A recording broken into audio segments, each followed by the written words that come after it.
unrivaled to this very day. He opened up a little studio somewhere on the outskirts of Tokyo. People would come from here and there to buy a piece of his porcelain ware. Word soon spread of his wondrous skill, and people all talked as people will. Isn't this lovely? Quite the best. Oh, won't the neighbors be impressed? From many miles away they came to buy a piece of the potter's fame. Over the years he learned quite well to cater to his wealthy clientele.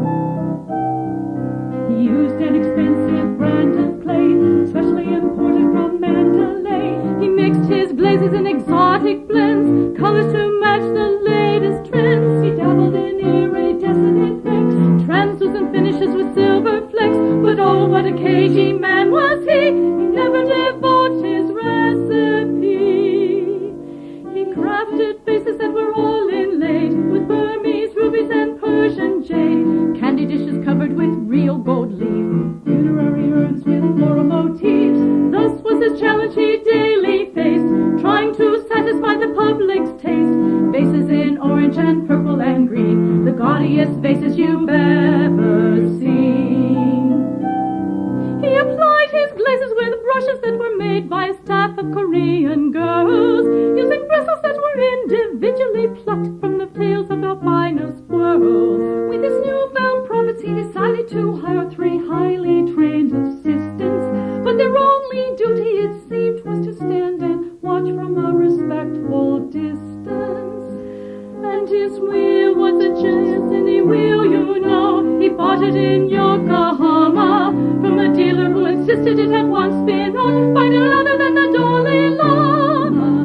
Business was a great and booming success. The money poured in, but nevertheless, though his work increased his fame, the feeling in his heart just wasn't the same. Sadly, he saw that his cherished art satisfied his purse, but not his heart. He looked in his soul, and he suddenly knew exactly the thing that he had to do. He closed his eyes so to meditate, and reached a perfectly enlightened state. With eyes still closed did he gently kneel, reverently before his potter's wheel. And as the wheel went round and round, he felt a feeling that was most profound, and in an almost mystical way, he started to shape this lump of clay in ways that he could not understand. A magical force seemed to guide his hand. He must have sat it for at least an hour. His fingers possessed of a special power.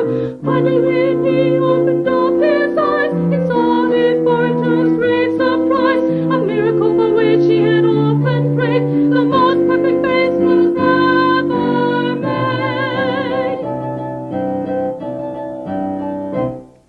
And he knew that this was his final vase, for he honestly believed.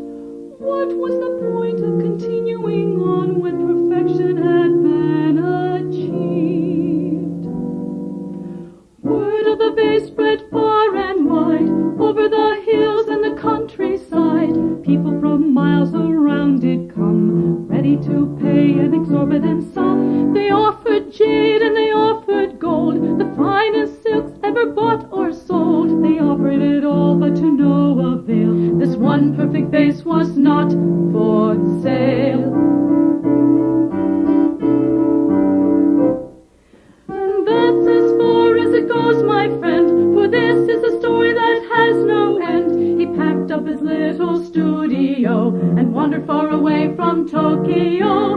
Some say they've seen him in tattered clothes, begging for rice wherever he goes. But why would a fellow who could name his price wander the back roads begging for rice? And as for the perfect and priceless vase, it seems to have vanished without a trace. The greatest treasure in all Japan, hidden away by his maker's hand. Maybe we all should take to heart the tale of the potter and his cherished heart. What can we learn from the simple tale of one perfect vase that was not for sale?